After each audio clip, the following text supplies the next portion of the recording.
Good evening. My name is Sue Smerrick, and I'm a member of the League of Women Voters of the Ann Arbor area. I welcome you to tonight's forum featuring candidates from the United States House of Representatives 12th Congressional District. These candidates will be on the ballot in the Tuesday, November 6th election. We are broadcasting this evening from CTN of Ann Arbor.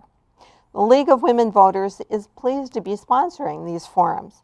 The League is a nonpartisan civic organization that encourages informed and active participation of all citizens in government. The League works to increase understanding of major public policy issues and seeks to strengthen and broaden knowledge about our form of government and democracy. While the League does not endorse parties nor candidates, we do take stands on issues we have studied. One of the League's most important goals is to assist voters in making informed choices at the polls, and thus we bring you tonight's forum. Volunteers from the League are facilitating tonight's forum. Our moderator this evening is Jeff Smerrick, who will explain the process from here. Jeff? Thank you, Sue, and thank you for joining us. You're good citizens. And now it's my honor to introduce the 4 candidates for the United States House of Representatives, 12th Congressional District. Niles Nemeth, Debbie Dingell, Gary Walkowicz, and Jeff Jones. Thank you, candidates. The forum tonight will have this format. Each candidate will have an opening statement of up to 1 minute. Each candidate will have a closing statement of up to 90 seconds. In between, the moderator will ask the questions which came from the Ann Arbor community. Each candidate will have 90 seconds to respond to a question. At appropriate times, the timers will hold up their paddles with the amount of time remaining, and then finally a stop sign. And candidates, please stop when indicated so that all have an equal opportunity to participate. The order of speaking tonight was determined by a drawing before we began. First, with an opening statement, will be Niles Nemeth, followed by Debbie Dingell, Gary Walkowicz, and Jeff Jones. After the questions, the closing statements will proceed in the same order. Our timers tonight are League members Betty Bishop and Jill Cohen. And now, may we have your opening statement, Mr. Nemeth. Thank you, Jeff. Millions of workers are opposed to social inequality, war, the persecution of immigrants, and the scourge of dictatorship. There is immense hatred of both big business parties. Capitalism has failed. For the vast majority of the population, it means low-wage jobs, massive student loan debts, unending war. It has produced the Trump administration, a government of the extreme right with fascistic tendencies. The Democrats, however, are no alternative. They are a party of Wall Street and the military. Many are asking the question, what is socialism and how can it be achieved? Genuine socialism means equality, an end to the domination of the few over the many. It means an end to war, which the ruling class seeks to control the world. It means real democracy, by placing the giant corporations under the control of the working class. It means a society based on social need, not private profit. The Socialist Equality Party is organizing the working class in a revolutionary movement to put an end to capitalism. This is the only way that the rights of the working class can be secured and the future of humanity preserved. Thank you, Mr. Nemeth. Now, Ms. Dingell, your opening statement, please. Good evening. I'm Debbie Dingell from Dearborn and the Democratic candidate for this congressional seat. I first want to thank the League of Women Voters and CTN for sponsoring this forum this evening, and I want to thank my fellow candidates for being here together and allowing this opportunity for us to have a discussion of the many issues. I hope tonight is going to be a civil and respectful, which I think it was because I know my fellow candidates.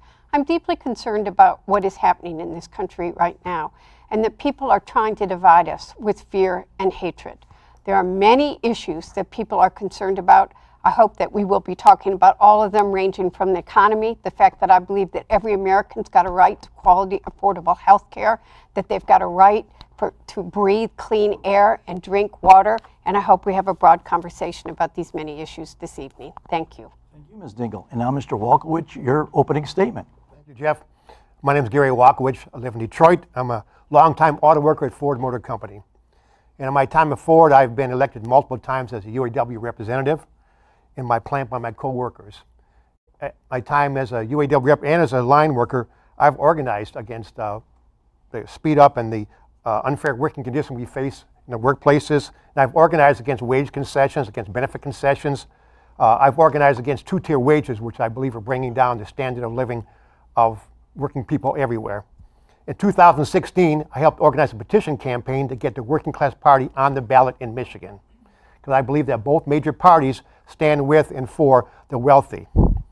I believe that the working class needs its own party, and that's why I'm running as a candidate this year for Congress for the Working Class Party. Thank you.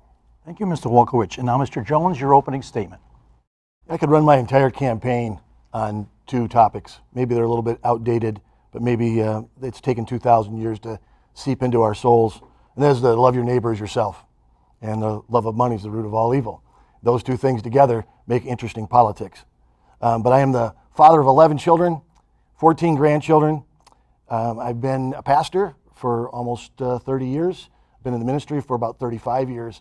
I've served in executive upper management for just about the same amount of time, a little over 30 years. And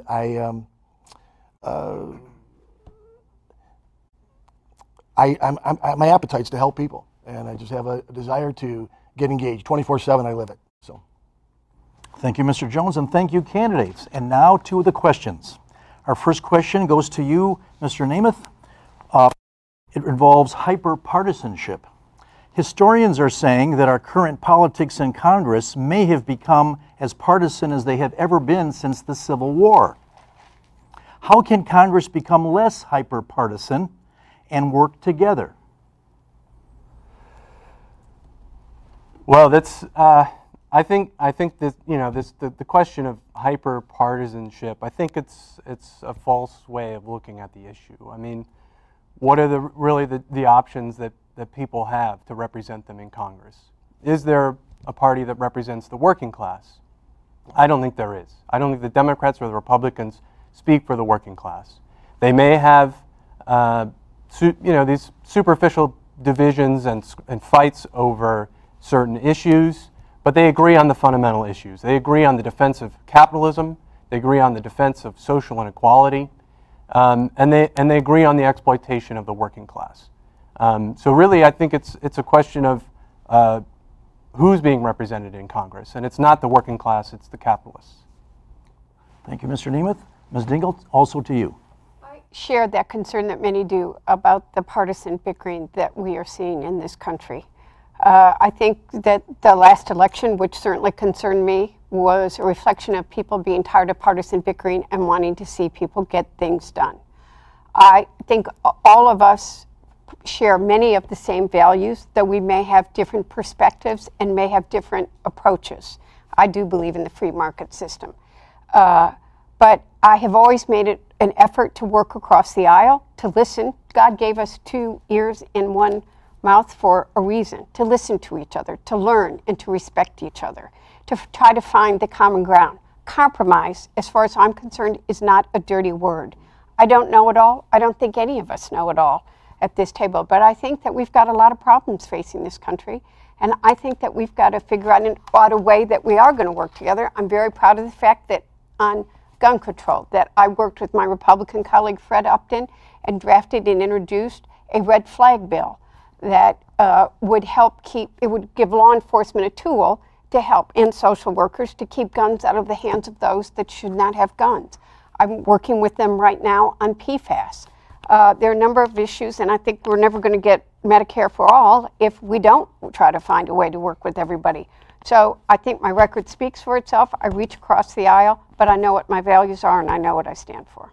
Thank you, Ms. Dingle. And now, Mr. Walkowicz, your answer, please. Yes, I also would say that I don't believe either of the 2 major political parties represent ordinary people in the society. And I don't think either of them offer answers. Both of them have been in power at different points in time. The problems not only are not being solved, but are getting worse. We live in a society where the standard of living is going down, where infrastructure is falling apart. Our children can't get a good education. And I think, and among the population, there's an anger at the fact that things are getting worse for ordinary working people.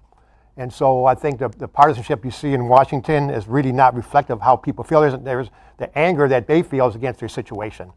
And I don't think either party offers an answer. And I believe that the working class needs its own voice in this election because we have not been represented in the past.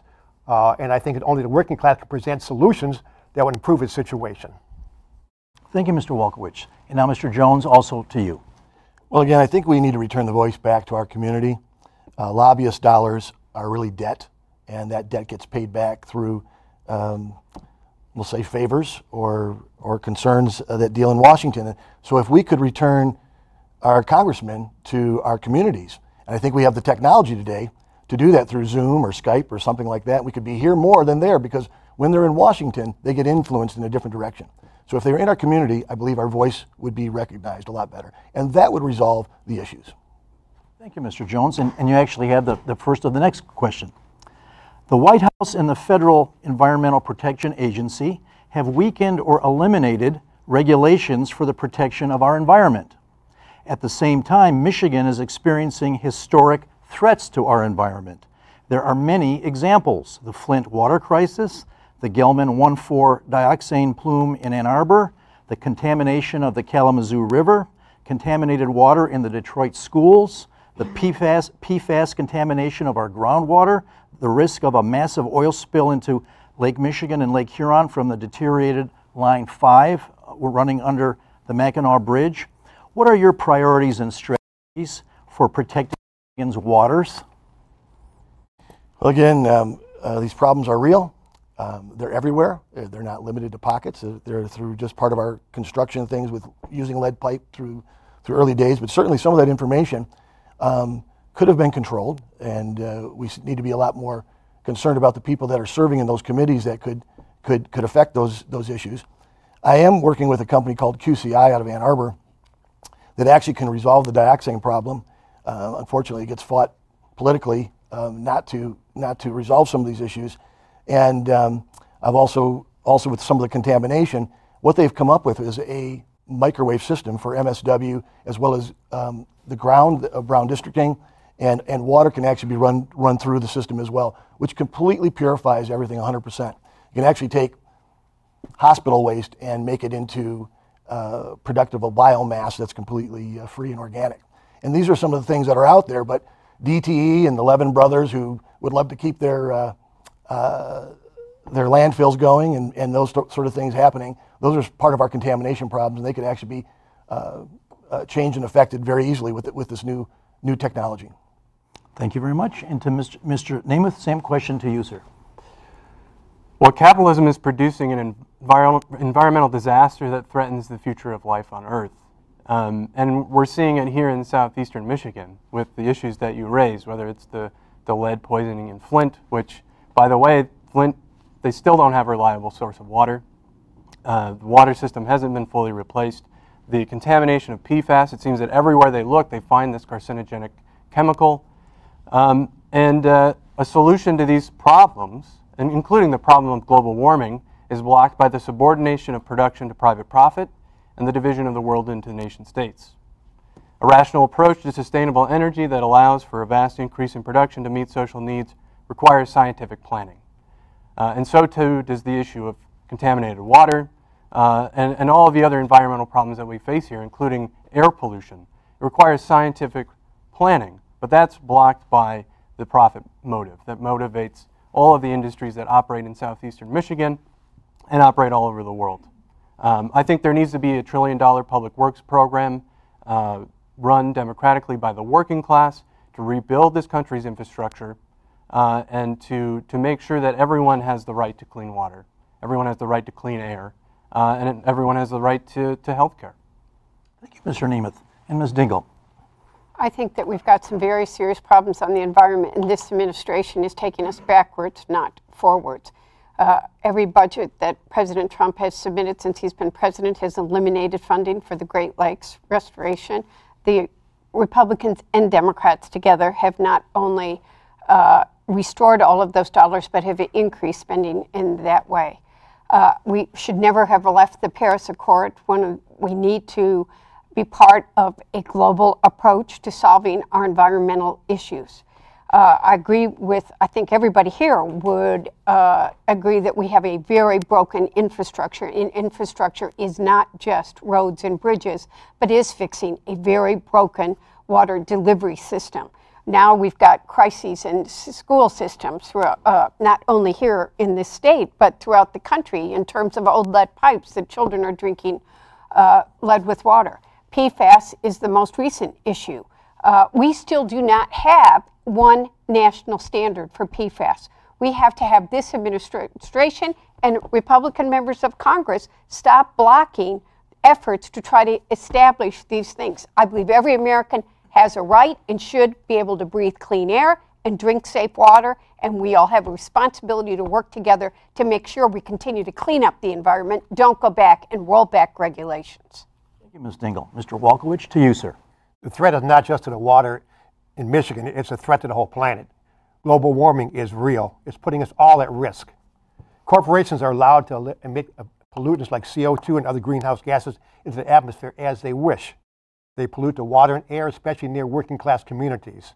They put their own profits ahead of the interests of humanity. These corporate bosses and the politicians who work for them are threatening our lives. Decisions on global warming and water and air pollution must be decided by the whole population and not by those few who enrich themselves at our expense. Mr. Jones, to you, sir. He answered. Oh, you answered before. Excuse me. Then the next question goes to Mr. Walkowicz. It relates to health care.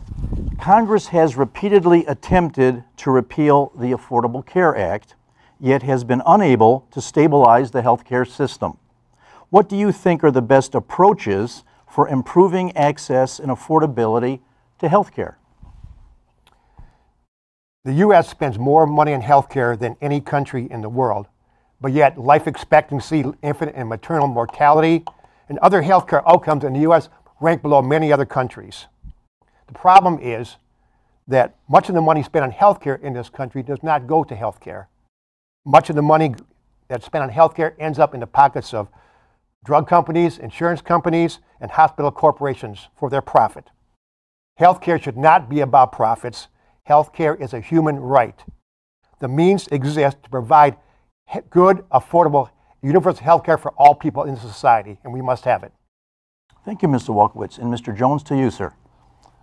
Well, again, I think part of the problem is misappropriations. It started with Social Security. It's been misappropriated. We have enough money to give Americans free health care if we want it. It's just about how it gets appropriated. The problem is that group insurance is designed to bear the cost of the sick. So it always goes up. It has always goes up. It's the design of group health insurance. And so the ACA is a group health insurance policy that concentrates on covering those expenses, which is great. It's needed, but we can do so also on an individual basis. And that's what we had prior to it. And that was but the problem was in Michigan, we are what's called a accept reject state. So as an accept reject state, and that was done by the lobbyists of Blue Cross and Blue Shield, that said, we are either going to accept you with all your problems or reject you with all the problems. The rest of the country doesn't have those problems, but Michigan was one of those states that was caught up in that. And so you can actually either acknowledge what those things that are too expensive and put them into a catastrophic pool, and we could do some other things in regards to rewarding those that are trying to stay healthy. And those are some of the things that we could do to help affect the cost involved. There's more to it, but that's a good 1.5 minutes of it. Thank you, Mr. Jones. And to you, Mr. Nemeth. As a socialist, I advocate for universal health care. There's more than enough money, which is created by the labor of the working class and which is hoarded by the billionaires, to pay for a universal health care system.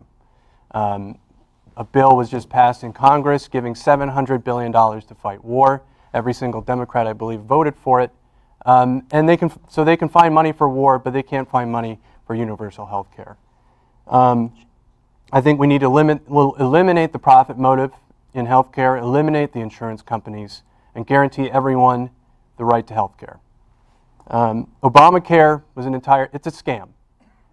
It's not providing anyone with health care. All it does is compel workers to buy their own health insurance, and it's very subpar. And just on the question of Medicare for All is not a universal health care program. Anyone who's on Medicare can tell you that it's a very limited program and that it can be very expensive for them. I am not advocating for Medicare for all. I'm advocating for universal health care. Thank you, Mr. Nemeth. And Ms. Dingle, to you, ma'am. I actually agree that we need universal health care. I believe that every American's got a right to quality, affordable health care, period. And that the Affordable Care Act was not a perfect bill, but it was a beginning to try to ensure that everybody would have access. The Republicans have tried to repeal this program. When that bill passed, it addressed people who had pre-existing conditions. People forget that when that bill passed, the fact of the matter is that the cost of health care was more in an automobile than steel was. That young people couldn't stay on their parents' insurance when they were in college and they didn't know how I was going to pay for it. Women, being a woman was a pre-existing condition. I think that we've got to get to the point in this country that we do have universal health care and that every person can go to the doctor when they are sick and not be concerned about whether they can afford their medicine. If they have a mammogram and they have a lump, whether they can get treated if it's cancer. We need to do something about drug costs in this country. The price of insulin has been escalating. But this is not a saying. The fact of the matter is that seniors are either not taking their medicine or having to choose between medicine and food, or I've had seniors tell me they're cutting their insulin in half. We have got to do something about the cost of drugs in this country. We've got to bring it down, and we've got to figure out how we're going to do it, and we've got to do it now. Thank you, Ms. Dingle. And the next of the next questions goes to you also. It relates to income inequality. Since the 2008-2009 recession, the economy has improved and unemployment has declined. However, the overwhelming portion of the recovery has gone to Michigan citizens who own tradable assets, especially stocks. Most Michigan citizens who depend on savings or depend on income from a weekly paycheck have yet to see any significant recovery. What strategies are necessary to bring the economic recovery to all citizens of Michigan? I agree with that statement. The fact of the matter is that 2008, 2009, and what happened to this auto industry stays in everybody's hearts and souls. People thought if they went to work for the auto industry, they played by the rules, that they would be safe, and that's not the case. And it is the billionaires who have recovered, and working men and women are still struggling, scared. We passed a tax bill that I opposed, that the Republicans supported, that gave billionaires tax increases, but we haven't. People are saying that workers have benefited from it, but here's the reality. You saw some $1,000 bonuses passed out to people, but it didn't go into the base salaries of working men and women. We need to address inequitable trade deals. NAFTA was a bad deal that hurt the people of Michigan. We need to look at our trade policy. It's why I oppose TPP. But we need a consistent trade policy that isn't all over the world, that isn't the art of the deal, but is the fact of the matter is going to help the working men and women, not increase costs, but increase their income and guarantee their jobs. We need tax bills that aren't going to reward jobs being shifted overseas, but are going to be incentive to create jobs and to pay people more in this country. We do have a country. Working men and women are struggling in this country. We have people living that are working 2 jobs that are still living at the poverty line. We need to raise the minimum wage to $15 an hour. We have many things that we've got to do. That low unemployment rate doesn't mean everybody's benefiting. Thank you, Mr. Dingle. Mr. Walkowicz, to you, sir. You know, the working class does all the work in the society, and we should benefit by it. But the problem is we have a society, as you rightfully noted, that the inequality is growing. The 1% is getting richer, and I think the working class has the right for the benefits of what they do. There are ways to do that, okay? 2-tier wages should be outlawed. Everybody should work for full pay. The jobs in the plants right now, they're being eliminated, not so much by trade deals, they're being limited by speed up, okay? Have people work at a normal pace, spread the work around, put more people to work.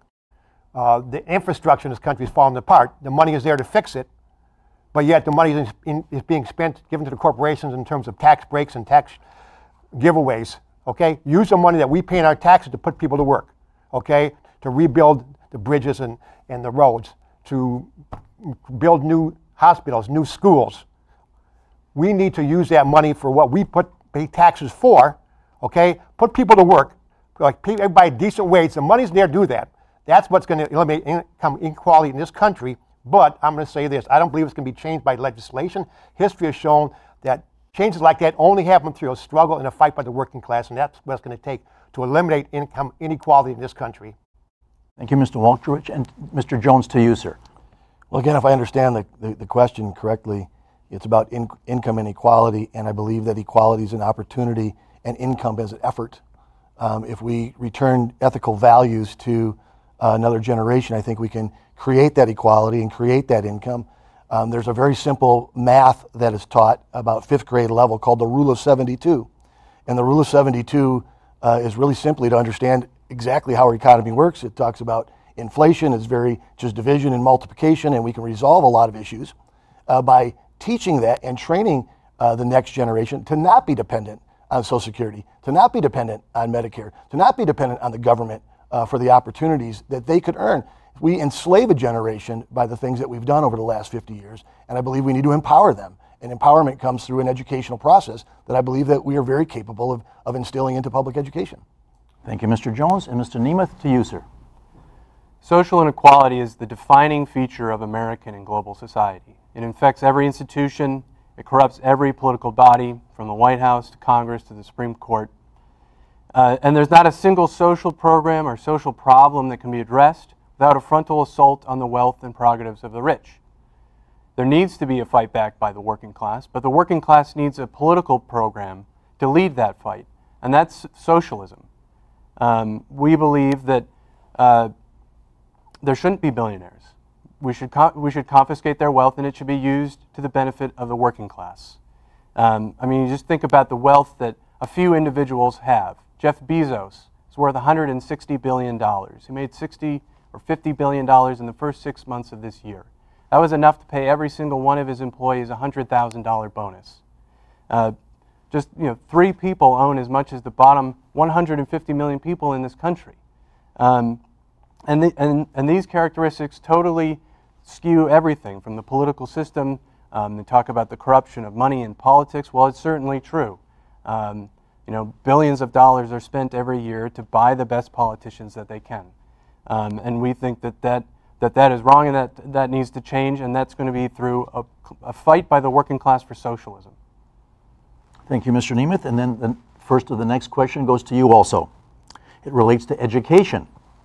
In the United States, educational achievement has lagged behind other countries, particularly at the K through 12 level.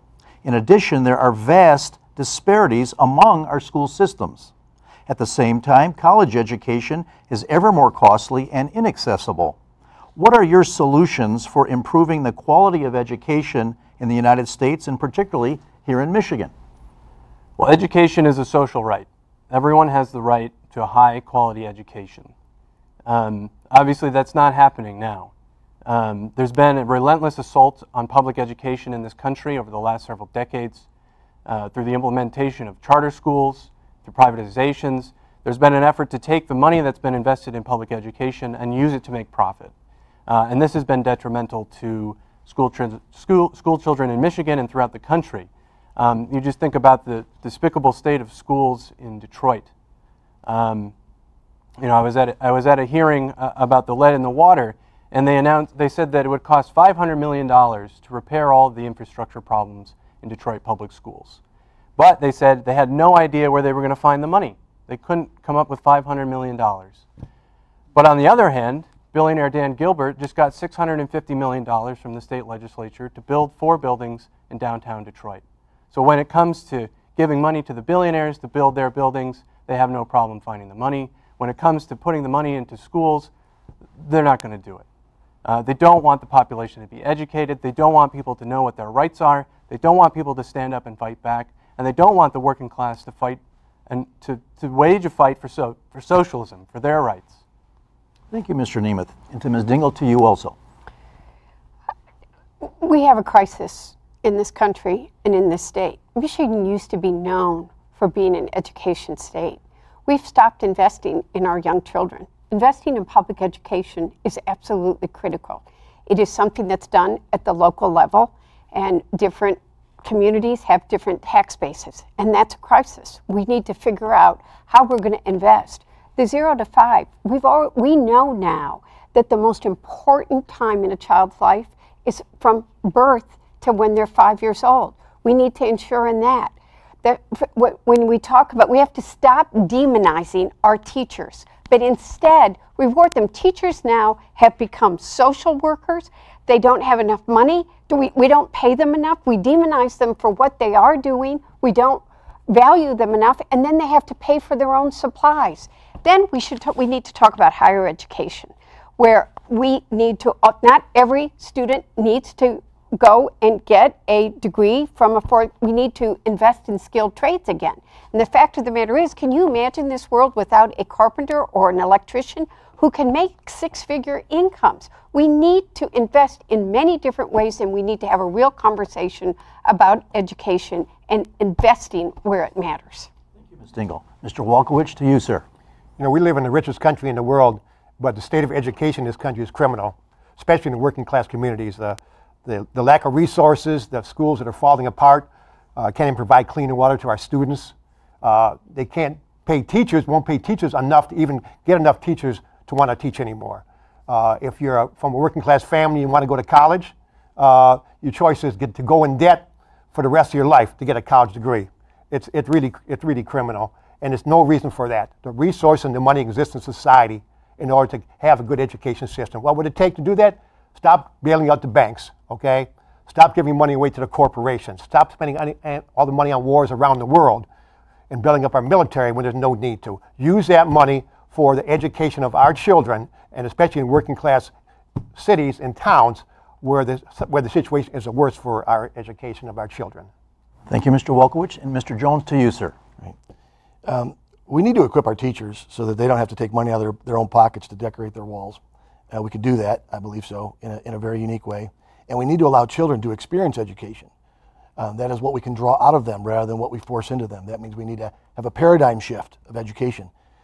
You can only retain 10% of what you read, 20% of what you hear, and 30% of what you see. So what we've been using for 100 years has a 70% failure ratio. But you can ask anybody of any age, and certainly in this room, ask them what their favorite field trip was. And they will say all the details, not only where they went and what they did, but maybe even what they ate in their brown bag lunch and what the weather was like because they experienced it. And those are the limitations of the finances that we equip our local schools with. I believe that we could create a corporate collaboration that would allow us to integrate these things and prepare for the futures of tomorrow, that we have space to teach them how to answer phones. We could have corporations come in and offset some of that space, rent that space back from the school district, offsetting the local expenses as well, and putting that money back into the local pockets of the school to work with. So again, if we create that opportunity, I believe we'll have the results that we're looking for. Thank you, Mr. Jones. The next question starts with you, Ms. Dingle. It relates to voting integrity. The League of Women Voters has always advocated for access to voting, fairly drawn voting districts, and providing accurate information to voters. Could you discuss steps you think need to be taken to improve voter access and voter integrity? Well, voters in the state of Michigan have an opportunity to vote for Duke ballot proposals in November that will help make elections more fair in this state. First, Proposal 2 would address the issue of gerrymandering. We have districts that are so cockeyed that the representatives of that district, they're drawing them to get the most Republican votes or the most Democratic votes instead of being representative of the area that is being represented. Proposal 2 would establish a nonpartisan commission to establish the district lines. 2, Proposal 3 would make it easier to vote. We need to have no reason, absentee voting. You would be able to register to vote at the polls that day. We're discouraging too many people, and it's happening in the state of Michigan in city after city from being able to vote, having voter ID, etc. So I would encourage people to look at both Proposal 2 and Proposal 3 so that we have nonpartisan drawing of our elected officials' districts, and 2, that we make it easy for people to vote, not put up 1,000 reasons for them not be able to get to the polls on election day. Thank you, Ms. Dingle. Mr. Wolkowicz, to you, sir. Yes, everybody in society should have the right to vote and easy access to vote. Anything other than that is a threat to democracy. But beyond that, there's a bigger threat, which is that in this society, money has always ruled the election process, and it certainly does today. The corporations and rich by the politicians of both parties. Those parties, I believe, exist to serve the interests of the rich, the wealthy, the 1%. And so I think the biggest problem with the election process in this country is that the working class does not have its own political party. I think the working class, the majority of society, we should have a political party. The working class party was organized with the idea of starting that process, the working class as a majority of the population having their own political party to speak for our interests as working people. Thank you, sir. And Mr. Jones, to you, sir. Well, I think we have to protect our Constitution, and when we stand for our First Amendment, I think we can resolve some of this stuff. And you may seem perplexed by that, but just this afternoon, as I was walking through one of the local towns of my year-old couple, as I knocked on their door, I didn't know who they were. I just walking through the neighborhood, and I talked about putting a sign up in their front yard, introducing myself. And they said, "Mr. Jones, we'd love to have one of your signs up in our yard. We agree with you across the line on everything that you say and do. The problem is we're bullied. As 85-year-old couple, we're bullied in our own community that our house gets egged because of the way we think or the way we vote or the people that we stand for." And I said, that's a tragedy, an absolute tragedy. So I don't know if we can create legislation outside of we can push for ethical resolve more than anything. And that's that the First Amendment right is that we can express ourselves and we should have the freedom to do so. And so I think there's disparities in the way we have the way we finance our elections, and I think that creates a great problem. But again, I think bullying and fear is probably the biggest obstacle we have. I live in a district that's 70-30 split is basically how they call it. So much so that the GOP doesn't want, the Michigan GOP doesn't want to give me any money. The NRCC doesn't want to give me any money because they look at it as a bucket with 82 holes in it. So why do they want to dump $1 into it? So those disparities of 70-30, they call the election in theirs outside of, unless I knock on more doors. And that's what I'm trying to do to change the way things are. Thank you, Mr. Jones. And Mr. Nemeth, to you, sir. I support the broadest expansion of democratic rights, including the removal of all ballot access restrictions, including voter ID laws. There are numerous efforts which are made to exclude any genuine representation of the interests of the working class from our political system. Massive sums are expended to make sure that you get the best candidate money can buy. We have a government of, by, and for the rich. Every year you get to choose between evil and even greater evil. It's all a big dog and pony show, and everyone knows it. We live in a sham democracy. Those who say you can solve society's problems by changing the election system have it backwards. The real problem is the nature of society, that the anti-democratic forms and reforms are the expression of the oligarchical character of society.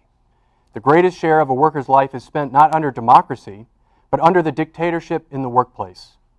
Genuine democracy means the extension of democracy to the economy, to make sure the banks and large corporations are controlled democratically by the working class. As a socialist, I fight for a state in which the working class can assert democratic control over every aspect of society. Thank you, Mr. Nemeth. Mr. Wolkowicz, the beginning of the next question starts with you relating to immigration. More than 2,600 children were separated from their families at the U.S. border, and as of about 2 weeks ago, 416 children remained in federal custody. It's likely that many of these children will never see their parents again because their parents were deported without the federal government keeping any contact information. Meanwhile, Congress and the White House have failed to achieve immigration legislation. What should be done to remedy this immigration crisis?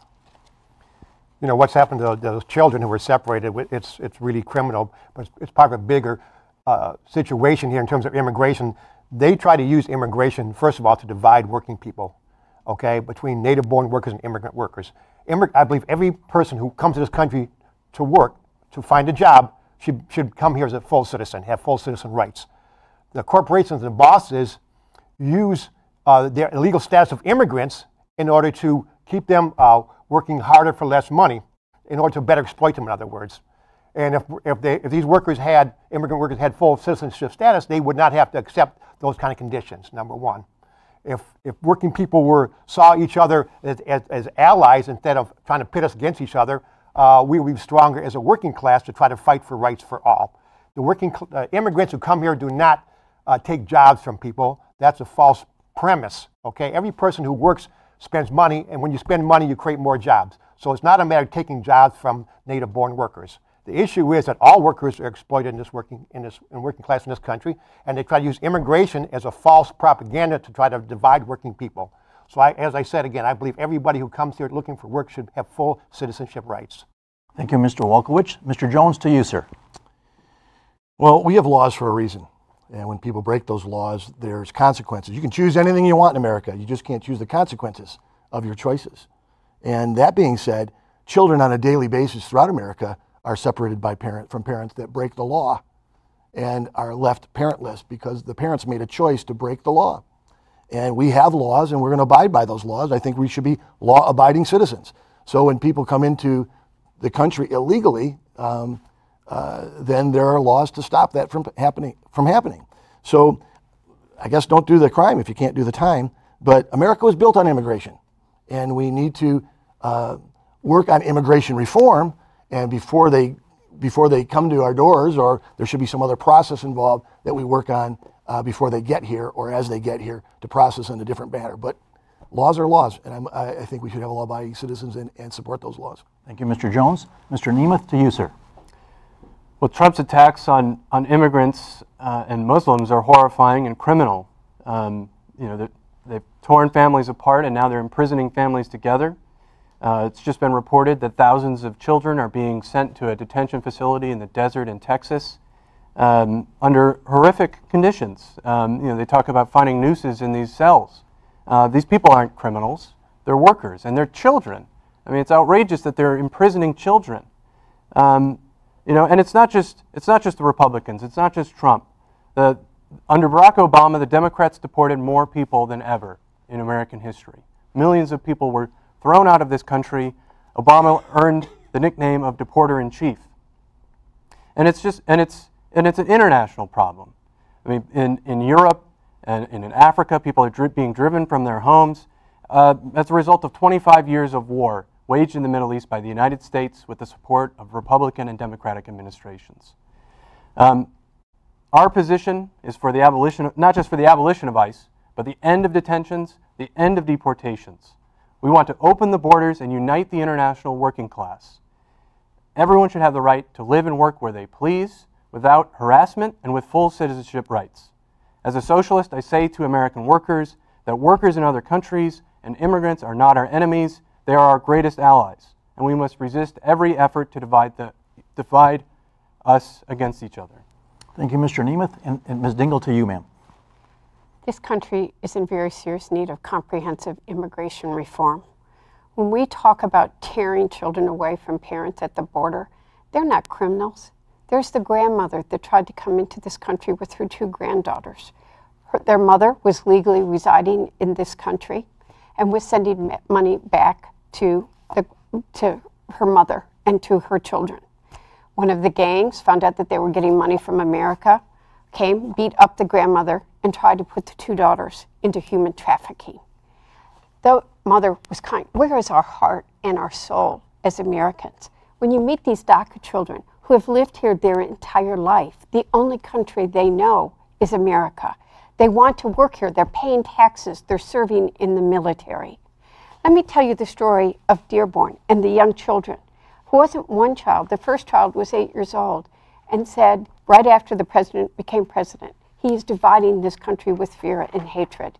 She said to me, I'm afraid that someone's going to come knock on our door in the middle of the night, tear my family away, and nobody will hear from us again. I heard that from probably another 30 children in the next 6 months. I said to Glenn, our school superintendent in Dearborn, what is going on? And he said, that's what they're talking about in the schools. This is who America is. The Statue of Liberty stood for immigration and for where our heart and soul was, our compassion. We need comprehensive immigration reform. Thank you, Ms. Dingell. Mr. Wolkowicz, you get the first of the next question. It relates to infrastructure. Michigan has some of the most deteriorated infrastructure in the country, particularly our roads. Yet only limited funds have been directed at infrastructure, even though this would create jobs and increase economic development. What are the best approaches for improving the nation's as well as Michigan's infrastructure? Well, it's the best approach is to use the tax money that we pay to use it for what we intended for as tax-paying citizens and as workers in this country, okay? Look at all the tax we pay. City income taxes, state income taxes, federal income taxes, okay, sales taxes, millages of all kinds, gas taxes, phone taxes. But where's this money going to? Where is it going? It's certainly not going for what we intended for, which is to build us a decent society to live in. And it's not just the roads, obviously, the bridges that are falling apart, falling down, the water and sewer systems that can't give us clean water, the schools that are falling apart. But plenty of money is there to be used to pay for the things that working people in this country want. The problem is most of the tax money is not going to those things. It's going to corporate welfare. It's going to corporate bailouts. It's going to the banks.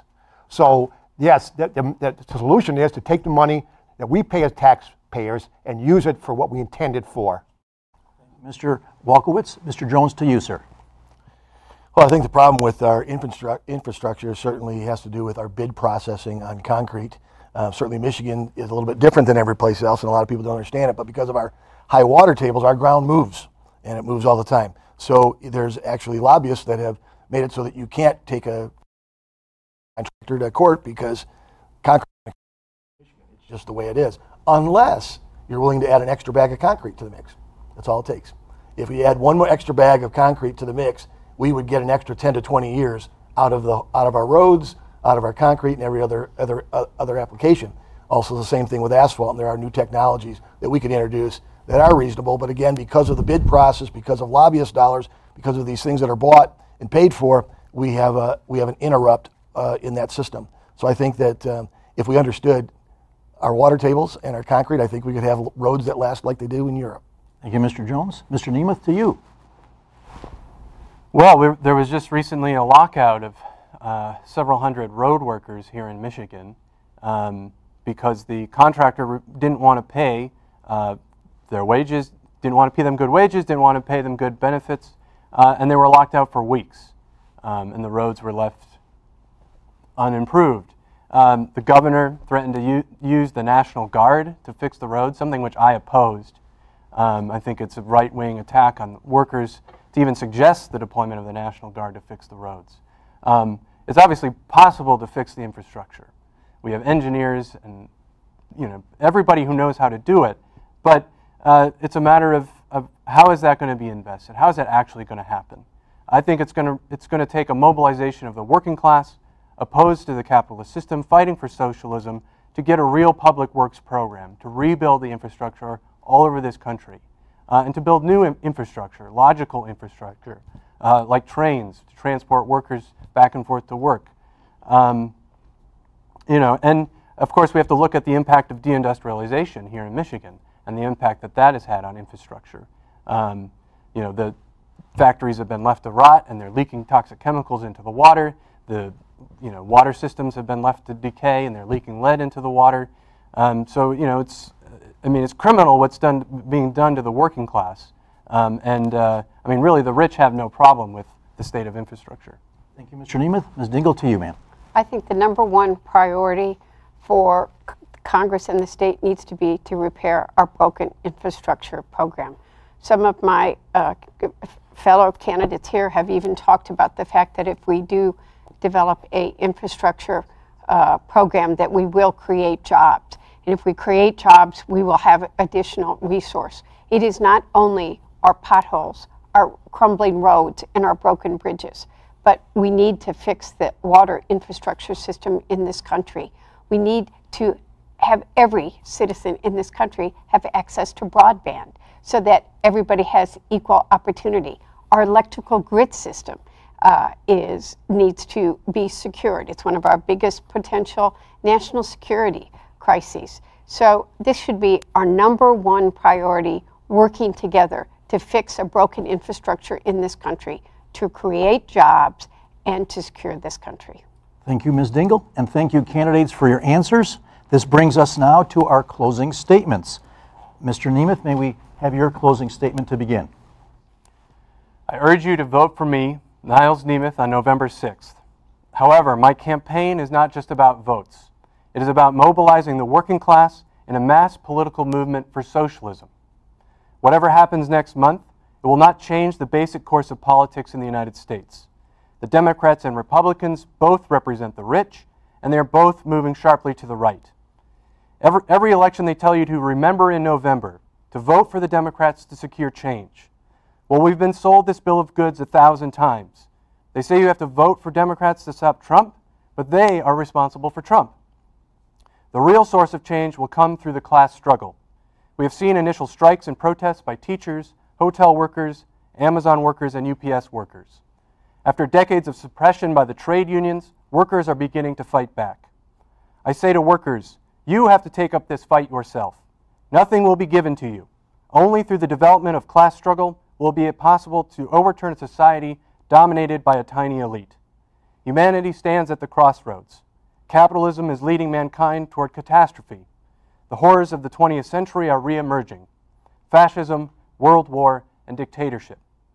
If you want equality, an end to war, and the international unity of the working class, then vote for me, and more importantly, join the Socialist Equality Party and build a socialist movement of the international working class.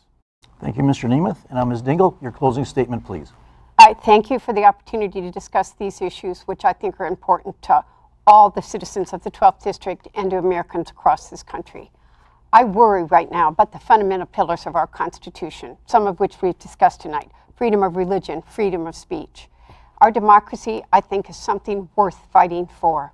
I believe that every American, we should be creating a climate so that every person can have a job that pays a decent living, so that they can live in a safe neighborhood, so that they can afford to put food on the table.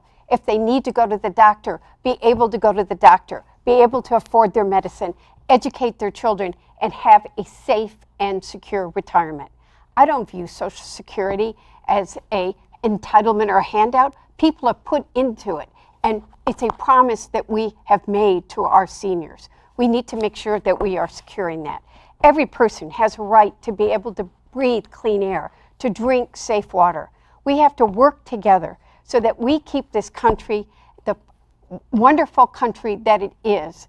I am proud to be an American. I will keep fighting for it. I think we have more shared values than we do differences, and we cannot let ourselves continue to be divided. We have to work together for a country that I love. I'm proud to be an American, and I hope that people will consider, I'll make sure your voice is at the table if I am reelected in November. Thank you, Ms. Dingle. Mr. Walkowicz, to you, sir. You know, the work done by laboring people in this society prove enough, we produce enough wealth that every person in this society could have a decent life. But we don't have a society like this where most people don't have decent lives, because almost all the wealth that we produce in society goes to a few people. It's only controlled by the 1%, the corporations, the banks, by Wall Street. The working class has the right to demand that this wealth that we produce is used for social needs, for our needs. You know, we have the right to demand that everyone should have a decent job with decent wages. We have the right to demand everyone should have affordable health care, that every child should have good education, that we can rebuild the infrastructure. The money is there for this. But the rich aren't willing to give up control of this money, not on their own volition. It won't, and it's not going to happen through elections. It's going to take a fight by the working class. Just as if working people in the 30s and the 1940s had to fight for labor rights, just as black people in the 1960s had to fight for civil rights, it's going to take a fight of the working class in order to build a society and have the society that we all deserve. And I ask you as a candidate of the Working Class Party to vote for us, because that is what we are speaking for and what we believe the direction the working class in this country needs to go. Thank you, Mr. Walkowicz. Mr. Jones, to you, sir. Well, Jimi Hendrix said it. The power of love finally overcomes the love of power. The world will know peace. I believe a thriving economy helps those things, and I believe we need to keep that thriving economy going in the right direction. But when I interact with community, I do not see Democrats and Republicans. I do not see labels, and I do not see factions. I see people. I see Americans. I see people in a community that struggle. I see people that have obstacles, and we need to be empowered. I see seniors that are frightened. I see veterans that are frustrated, and I see the next generation disgusted and disappointed with the direction of things. So in order to free us, we no longer need to be enslaved by government handouts and miscommunications, political plays and programs that have left the next generation empty. And so we need to have a vision. We need someone to go to Washington who actually lives it, who actually breathes it, and I believe that I'm that person that should be there representing the voice of this community for a long time coming. God bless. Thank you to the candidates for participating in tonight's forum, to those who contributed questions, and to CTN for making this program possible. These forums will be rebroadcast on Channel 19 a number of times between now and the election, and are available on demand for streaming on your computer or smartphone. Go to the League's website, lwvannarbor.org. That's lwvannarbor.org, and look for the link to the programs. Please encourage your friends and others to watch the forums also. For additional balanced, nonpartisan information on candidates and ballot issues, go to vote411.org, that's VOTE411.org, and enter your address. There you will find information on the candidates and ballot proposals that will appear on your ballot. Be sure to vote on November 6th, and good night.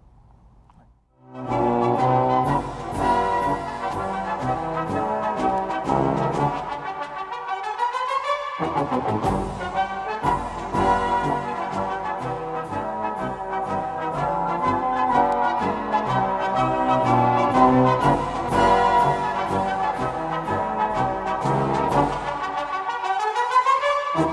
you.